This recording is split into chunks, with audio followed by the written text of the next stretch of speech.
Does your screenplay's pitch deck meet producer requirements? Or is it secretly sabotaging your efforts? Today we will look at the top 10 pitch deck mistakes made by screenwriters and how to fix them. Mistake number 1, no pitch deck at all. Producers are requesting pitch decks more and more for screenplays. Originally in the business, they were required only for television pilots, and they would ask for things like a synopsis or maybe a one sheet, but now everything has changed. It is now becoming a mandatory requirement for screenplays as well as for television. Now, unlike the screenplay, the pitch deck has fewer legal liabilities attached. This is good news for screenwriters because it opens the door for producers to be able to look at your material more than they have in the past. Mistake number 2, think DVD back cover, not novel. Think of that little blurb on the back that was just enough of a teaser to get you to want to watch the movie, nothing else. It did not give you an A to Z of what that movie is about. I want you to think about something for a moment. What if you went to the movie theater and you're sitting there preparing for, let's say, a big action movie, and you know it usually opens with a big teaser, and somebody walks out and stands in front of the screen and explains the story to you. I don't know about you, but I'm going to be throwing my popcorn at them, and I'm probably going to want my money back. The goal here should be to intrigue them, not to explain things to them. Sell it, don't tell it. Mistake number 3, the pitch deck is too long. I have seen them at 25, even 30 pages. That is 1/3 as long as the entire screenplay. We want the producer to do a quick little breeze through, in and out, and be excited about the read. And that comes in more at 10 to 15 pages. One of the things is adding too many of your credentials. And hey, it's great to put everything in there, your validation, your contest placements, your recommends, your festival placements. But if you're putting them from like 10 years back and you have 3 pages and all your laurels and everything, it is information overload. We don't want you to appear to be outdated. So what we're going to do is use the ones that are most recent, like the past 5 years. Make this look fresh and hot and new. That is what you want your screenplay to look like, and that's what you want to look like. A hot new talent on the market. Another thing I see is too many characters. You have like 10, 12, even in screenplays that are not ensembles. Obviously, you want to focus in on the hero and the antagonist, but you also want to put up about 4 to 5, and that's total, including hero and antagonist. My recommendation is run a report on Final Draft, if you have Final Draft, for which characters have the most speaking parts. Those are the characters you should pick. The top 4 to 5, pick those out. Obviously, your hero should have the most speaking parts, your antagonist. Who are the next 3 on the list? That's it. Those people and nobody else. Mistake number 4. When producers first started asking for screenplays, they were all gung-ho about, yeah, we want to see who you pick for the role, put the actor in there. You're not selling their pictures, it's just promotional material, so no problem. But it ran into a problem pretty fast. Producers were looking at it like being turned off because this wasn't the cast they would picture in this type of film. It soured them to the prospect of making your screenplay into a movie. And there's also a risky copyright issue going on because as this developed and more screenwriters were using those images on pitch decks, got a little iffy in the industry. And now it's pretty much a do not do it situation. If you have a pitch deck that has some celebrities on it, it's probably okay to leave it like this, but my recommendation is to redo it. With the AI that's out today, you should be able to either do it yourself or hire a professional to create realistic looking photorealistic and cinematic looking characters for your pitch decks that go with your story and give it a unique look and a unique cinematic edge. Mistake number 5. Now, this one is one I see a lot, and it kind of confuses me because you think that the screenwriter would know what their genre is. But I'll see one that has something that looks humorous on the front. Hey, great, it's a comedy.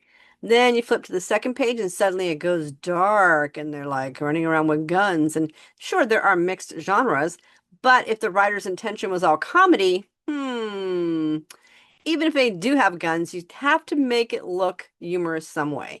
Try to keep the pitch deck in line with the genre. A comedy should have playful visual images, no matter what those images are. If it's a thriller with a mystery, make it gritty. If it's a horror, give it that foreboding, eerie look.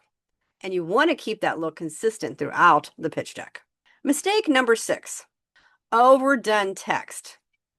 We kind of talked about this a little earlier when we talked about putting in too many of your placements and your validation, but there are other areas where screenwriters tend to go overboard.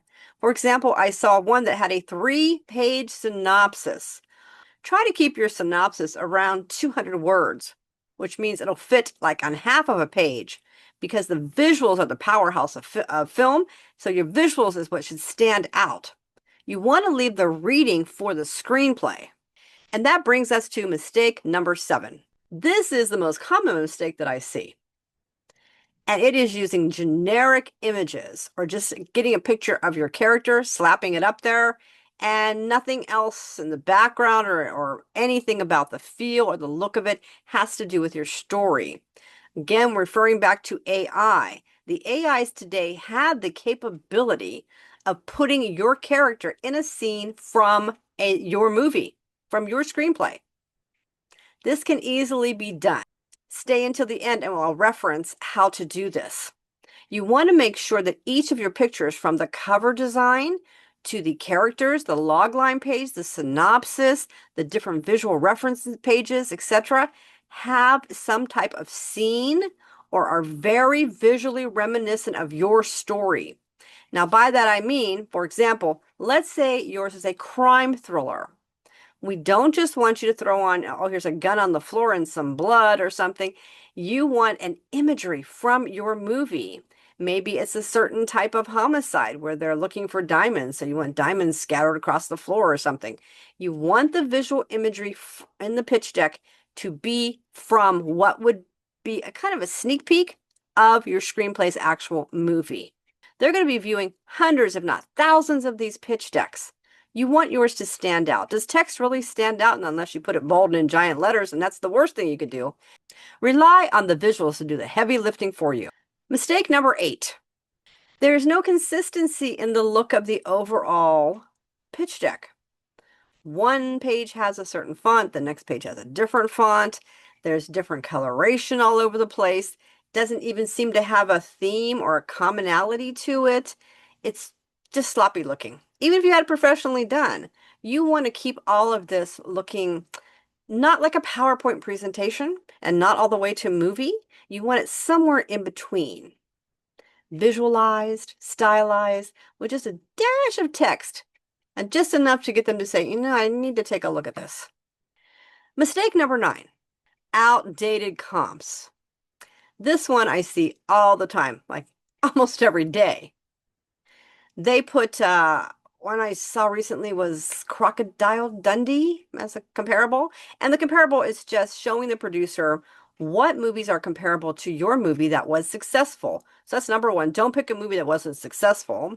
Number 2, Crocodile Dundee was made, what, in 1987, 97? I don't even know the date. I saw it way back when, but it's been so long ago, I don't even remember what it was all about. You do not want to do comparables that are too far back.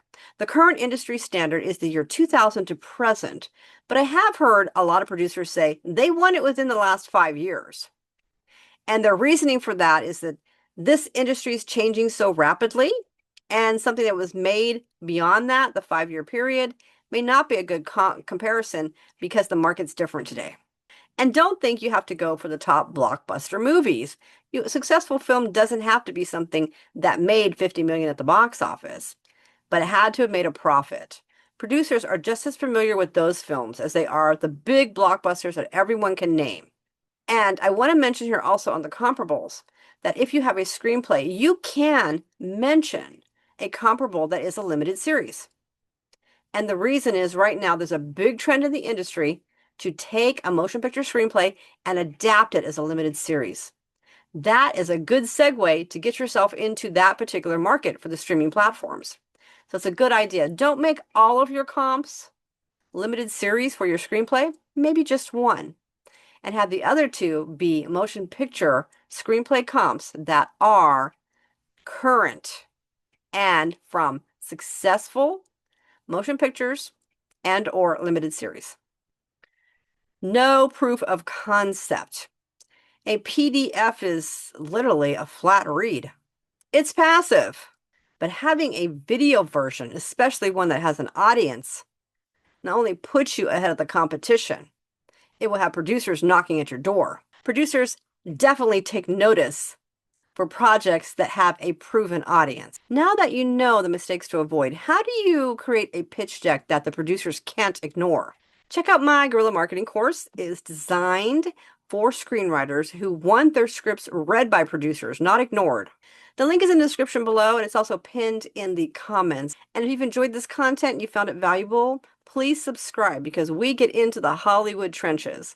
We cover all the trends, what's happening, and how to give you an edge on your Hollywood screenplay or TV pilot or limited series marketing.